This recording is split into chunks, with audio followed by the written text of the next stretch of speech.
Hello friends, எல்லாரும் எப்படி இருக்கீங்க? இன்றைக்கி நம்ம வீடியோவில் கொஞ்சம் டிஃப்ரெண்ட்டான முறையில் பார்த்தீங்கன்னா நம்ம தட்டை செய்ய போகிறோம். எப்பயும் ஒரே மாதிரி செய்யாமல் கொஞ்சம் டிஃப்ரெண்ட்டாக நீங்கள் செஞ்சு பாருங்கள். எல்லாருக்கும் ரொம்ப பிடிக்கக்கூடிய வகையில் இருக்கும். வாங்க இப்போ தட்டை எப்படி செய்கிறதுன்னு பார்க்கலாம். மாவு பிசைகிறதுக்கு நல்ல ஒரு அகலமான பாத்திரம் எடுத்துக்கிட்டு இந்த பாத்திரத்தில் 2 கப் அளவுக்கு நான் அரிசி மாவு சேர்த்துக்க போகிறேன். நீங்கள் கடையில் வாங்கின பச்சரிசி மாவையும் யூஸ் பண்ணிக்கலாம், அப்படி இல்லைனா வீட்டில் அரைச்ச பச்சரிசி மாவு கூட நீங்கள் யூஸ் பண்ணிக்கலாம். மொத்தமாக நான் பார்த்தீங்கன்னா 2 கப் பச்சரிசி மாவு அளந்ததில் 400 கிராம் பச்சரிசி மாவு எடுத்திருக்கேன். ஒரு மிக்சி ஜார் எடுத்துக்கிட்டு இந்த மிக்சி ஜாரில் அரை கப் அளவுக்கு வறுத்த வேர்க்கடலையை சேர்த்துக்கிறேன். அதாவது வேர்க்கடலையை வறுத்துட்டு மேலே இருக்கிற தோலை எடுத்து வச்சுருக்கேன். அரிசி மாவு எடுத்த அதே கப்பில் அரை கப் அளவுக்கு வேர்க்கடலையை சேர்த்துக்கோங்க. கூடவே பொட்டுக்கடலையை சேர்த்துக்க போகிறேன். அரை கப்புக்கு கொஞ்சம் குறைவாகவும் 1/4 கப்புக்கு கொஞ்சம் அதிகமாகவும் அளந்து எடுத்துக்கோங்க. இதுதான் கரெக்டான அளவு. இப்போ இந்த பொட்டுக்கடலையும் சேர்த்துக்கிறேன். இப்போ இந்த 2 பொருளையும் மிக்சியில் கொஞ்சம் கொரகொரப்பாக அரைச்சி எடுத்துக்கலாம். பார்த்திங்கன்னா தெரியும், ரொம்ப நைஸாக பவுடராக அரைக்கக்கூடாது. இந்த மாதிரி கொஞ்சம் ஒன்றும் பாதியமாக கொரகொரப்பாக அரைச்சி எடுத்துக்கோங்க. பல்ஸ் மோடில் ஒரு 2-3 சுற்றி எடுத்திங்கன்னா போதும், கரெக்டாக இருக்கும். இப்போ இந்த அரைச்ச இந்த 2 பொருளையும் சேர்த்துக்கலாம். இப்போ இது கூடவே அரை கப் அளவுக்கு மைதா மாவு சேர்த்துக்கிறேன். மைதா மாவு உங்களுக்கு பிடிக்கலைன்னா நீங்கள் ஸ்கிப் பண்ணிக்கலாம். மைதாவையும் சேர்த்து செய்யும் போது சூப்பராக இருக்கும், நல்லா கிறிஸ்பியாக டேஸ்டியாக இருக்கும். நான் எடுத்துருக்கிற 2 கப் அரிசி மாவுக்கு அரை கப் அளவுக்கு மைதா மாவு சேர்த்தா கரெக்டாக இருக்கும். அரை டீஸ்பூன் பெருங்காயத்தூள் சேர்த்துக்கிறேன். தேவையான அளவு உப்பு, 1 டீஸ்பூன் வெள்ளை எள்ளு சேர்த்துக்கிறேன். இது ஆப்ஷனல் தான், நீங்கள் வேணான்னா ஸ்கிப் பண்ணிக்கலாம். காரத்துக்கு தேவையான அளவுக்கு நீங்கள் வெறும் மிளகாய்த்தூள் சேர்த்துக்கோங்க. நான் 1 டீஸ்பூன் சேர்த்துக்கிறேன். நீங்கள் மிளகாய்த்தூளுக்கு பதிலாக பார்த்தீங்கன்னா வரமிளகாவை மிக்சியில் போட்டு கொரகொரப்பாக அரைச்சி கூட சேர்த்துக்கலாம். இப்போ எல்லாத்தையும் சேர்த்து நல்லா கலந்து கொடுத்துக்கலாம். கூடவே பொடியாக நறுக்கிய கருவேப்பிலையை கொஞ்சம் எடுத்து வச்சுருக்கேன். அந்த கருவேப்பிலையும் சேர்த்து நல்லா கலந்து கொடுத்துக்கிறேன்.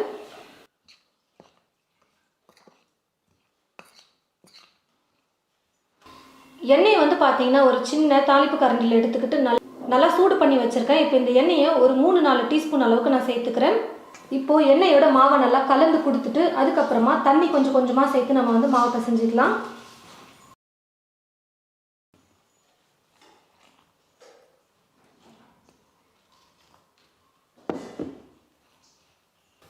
தண்ணி கொஞ்சம் கொஞ்சமாக சேர்த்து மாவு பார்த்தீங்கன்னா நல்லா சாஃப்டாக நான் பிசைஞ்சு எடுத்துக்கிட்டேன்.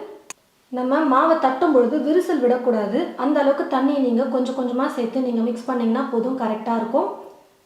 பாருங்கள், இந்த மாதிரி தட்டும் போது விரிசல் வராமல் இருந்தாலே கரெக்டான பதம்னு அர்த்தம். மாவை சரியான பதத்தில் இப்போ நம்ம பிசைஞ்சு எடுத்துக்கிட்டோம். நல்லா கொஞ்சம் சாஃப்டாக இருக்கிற மாதிரி பிசைஞ்சுக்கோங்க. ரொம்ப இலக்கமாக இருந்தாலும் தட்டு வடை தட்டி எடுக்க முடியாது. நம்ம ரெடி பண்ணி வச்சுருக்கிற மாவுலேருந்து கொஞ்சம் கொஞ்சம் மாவாக எடுத்து நீங்கள் உருண்டை பண்ணிக்கிட்டு நல்லா நைஸாக உருட்டிட்டு அதுக்கப்புறமா தட்டு வடையை தட்டிக்கலாம். உங்களுக்கு தட்டு வடை எந்த சைஸுக்கு வேணுமோ அதுக்கேற்றது போல் மாவை நீங்கள் எடுத்து உருண்டை பண்ணி வச்சுக்கோங்க. இந்த மாதிரி ஒரு கவர் எடுத்துக்கோங்க. அப்படி இல்லைனா வாழை இலை, பால் கவர், அந்த மாதிரி எதுனா ஒன்று எடுத்துக்கோங்க. நான் இப்போ எண்ணெய் கவர் தான் எடுத்திருக்கேன். இந்த மாதிரி நீங்கள் கையிலே ரவுண்டாக தட்டி எடுத்துக்கலாம். அப்படி இல்லைனா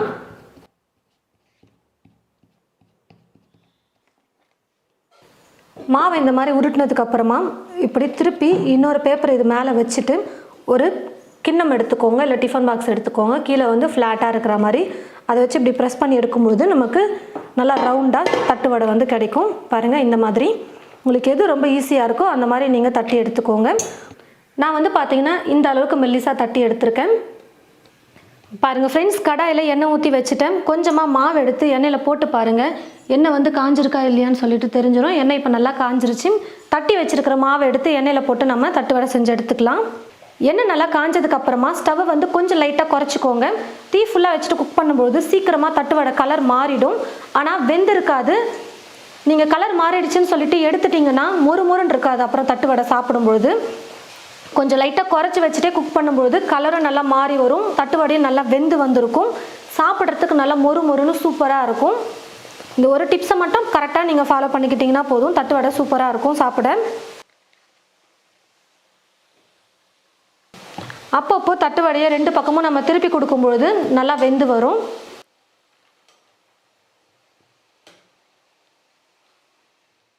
பாருங்கள் ஃப்ரெண்ட்ஸ், தட்டு வடை நல்லா வெந்துட்டு கலரை மாறி வந்துருச்சு.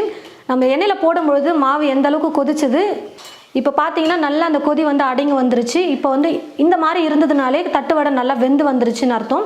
இந்த மாதிரி ஒரு வடிகரண்டி பயன்படுத்தி நம்ம எல்லாத்தையும் எடுத்து போட்டுக்கும் போது இருக்கிற எக்ஸ்ட்ரா எண்ணெய் நல்லா வடிஞ்சு வந்துடும்.